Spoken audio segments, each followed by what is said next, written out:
firstly, constatasi venue, fair, law, all and grain and shop, and decent shop, push claddy, branding and ariga got hauling among shop, fair, come on, lena graina or hata graina, speckly graina, if you want, the horan or ons memen an dolig lappadil lís Janie. Ach níl mo glúchtán agam hís an seo, agus feiceáil sin fá, nuair a léimid Cois trá le Múinteoir Molly lís Janie. Sin feiceáil péinsáis lá bhí ag Múinteoir Molly. Í sin, big lá jas agam sa hís an seo. Slán go fóil. Cois trá le Múinteoir Molly. Cois trá le Múinteoir Molly. Heather Henning a scríomh, Paula Martyr a bhaisig, agus beag Cló Mhaigh Eo a dailsigh.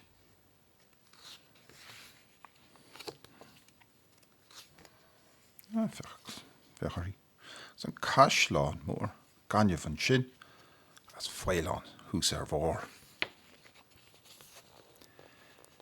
Bhí Mícheál ó bhfuil in iad teacht ar chuairt le cúpla lá a chahabh lena Aintín.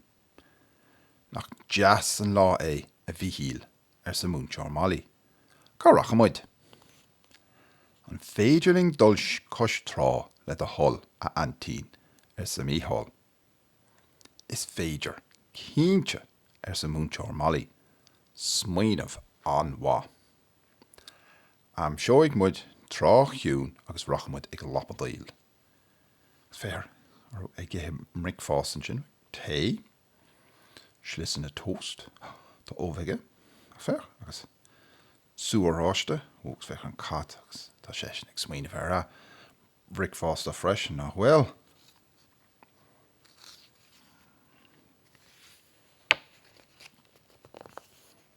Ach is cosúil go raibh an smaoinemh céine ag gach duine eile, agus bhí is acu go ddíreach cá raibh an trá bheag chiún.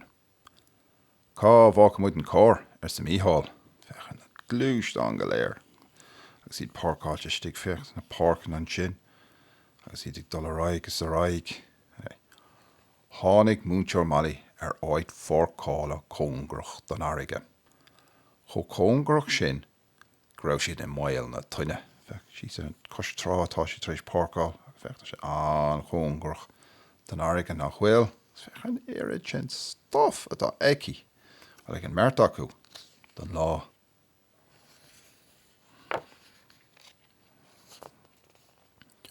Thosaigh Mícheál ag lappadíl is ag slabbarnach. Léamh sé thar tonnta orda agus thar tonnta ísle.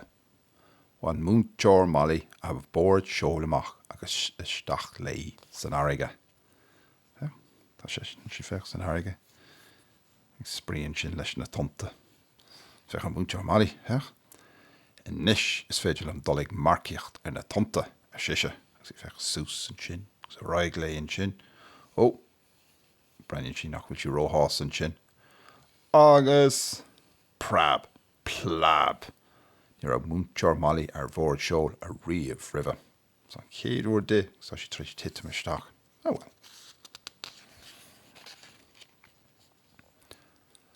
Tá sóigh mé ag tochal sa ghainneamh ar sa Mícheál. Thochail sé, agus thochail sé. Paul mór, taobh hir den chóir. Thóg sé an caislán is mó a bhí ar an trá a riamh. Cahabhan. Ganneamh sús an sin go háird. Tá má caislán olmhór ar sa Mícheál. Sílam go bhfuil sé thar bór ar sa Múinteoir Molly. Fecha cé go háird sa tá sé.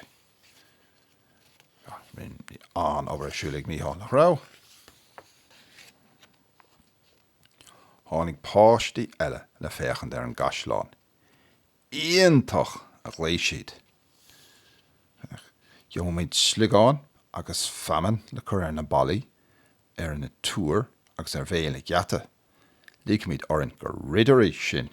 Fech agus áirtréis an obair a dhéanamh fech, faman agus sliogáin, agus crosóg mhara, agus dulcíní. Ó annach chud seilide éagsúla fech. Húsan sin.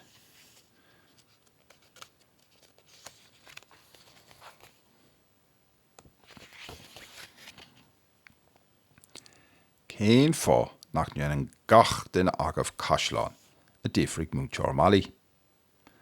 Agus ola bhétá rirá rúla búla a rá, hí lína díireach de caisleán imil na trá.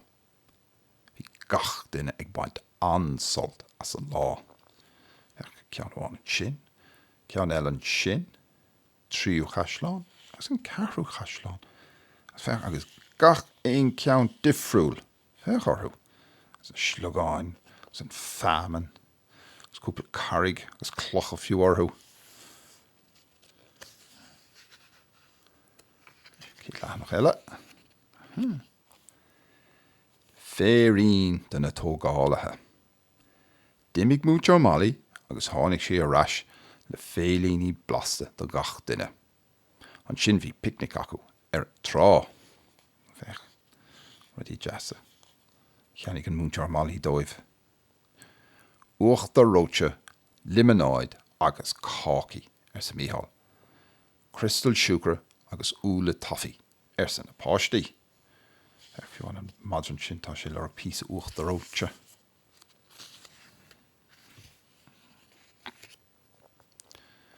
Curthamid báid chunj seol sa na páistí. Siúligh mud go dtíon teach solis sa Múinteoir Molly. Agus cuairdóigh mud donna crosóga mara sna linta charaga sa Mícheál. Tháinig Mícheál gliomóga, portáin, osraí, sliogáin agus crosóga mara. Chhlaach sé anchud ama orthú fille arás. Na hanmha éagsúla bhálaigh sé sa bhócéad.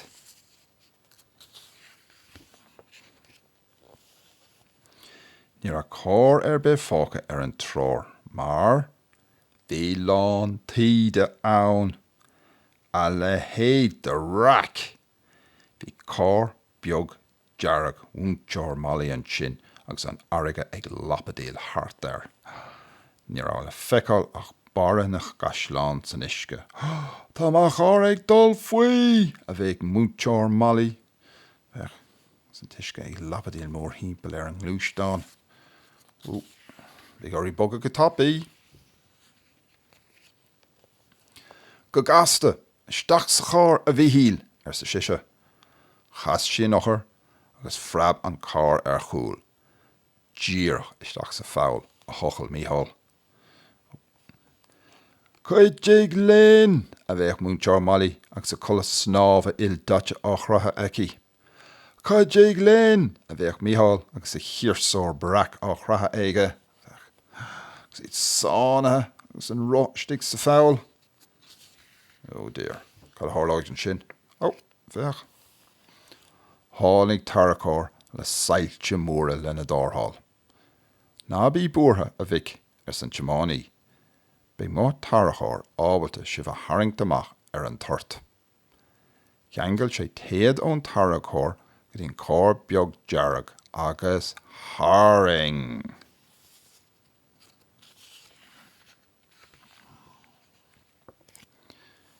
Go dtí go raibh siad arás ar halamh tirim. Go raibh maithagad as muid a thártháil sa Múinteoir Molly. Go raibh maithagad sa Mícheál. Ba bhfuilach an áid fórcála sin san tiománaí cóirdiúil. Tá ceart agad sa Múinteoir Molly agus í gáire. Bhfuilach san anam agus bhfuilach san ádúr.